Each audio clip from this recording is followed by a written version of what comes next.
to these 3 games that are still in progress. Let's bring in, for the first time tonight, 3D, Dennis Scott. 3D, here's Zion's first bucket in the pros. Well, right here, you just show him fighting for position, showing that athletic ability, going up strong, and get another rebound to put back. You were just with Zion right before he made his debut, Monday's TNT Martin Luther King Jr. broadcast, as they beat the Memphis Grizzlies. You had some interesting conversations with him. What's your expectation for how he'll handle tonight? Obviously be a little nervous and excited because he's finally going to get a chance to live his dream because he loves the game so much.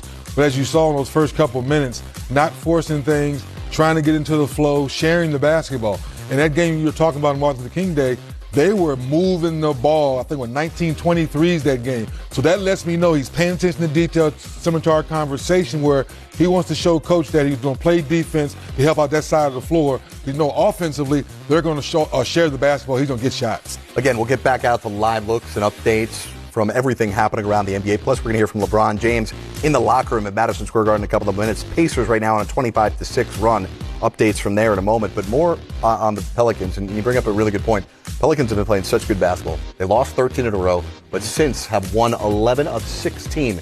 Zion's not a fit-in player, right? He is a star. Yes. So how does he get acclimated to this offense and defense? Well, it's more so the defense. I say it again because Alvin Gentry understands if he can buy on to defensive end, he's going to give him a whole lot of freedom on the offensive end. Drew Holiday's healthy. He shares. Alonzo Ball's playing lights-out basketball now, conference. He shares. Brandon Ingram's playing lights-out basketball, scoring 40s, and he's passing the basketball. That becomes contagious. So to your point, being a superstar, you're throwing right in the starting lineup. There is no minute restriction. It's all about getting in basketball shape now. And of course, you're not going to get that in one night, Jared. But understanding, get out there, play hard, see where your body is, see how you feel. That's what they want to see tonight. And again, no hard minutes restriction. Nope.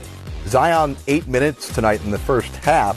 Purely coincidence, not by design. They're playing going with the flow. Going with the flow. Short bursts. Yes, and what people have to understand, short bursts may be this is your time to come out the ball game. This is your normal, time period. Now, if he goes off, makes 3 or 4 buckets in a row, I'm sure Alvin Gentry's going to sit down and say, guys, he's playing well. Let's let him go, and that's okay. How do you get back in basketball shape? By playing basketball. So play as many minutes you can tonight. See how your legs feel, and go by day. Spurs also on the court. We should give them respect. Yeah, of course. They've won a couple of games in a row. LaMarcus Aldridge, 16 first-half points. DeMar DeRozan held to just 4 first-half points. And we'll check back into the second half of this game again. 60-51 at the half. For those of you who have tuned over from that game, we'll continue to get you up to speed on everything happening on this 12-game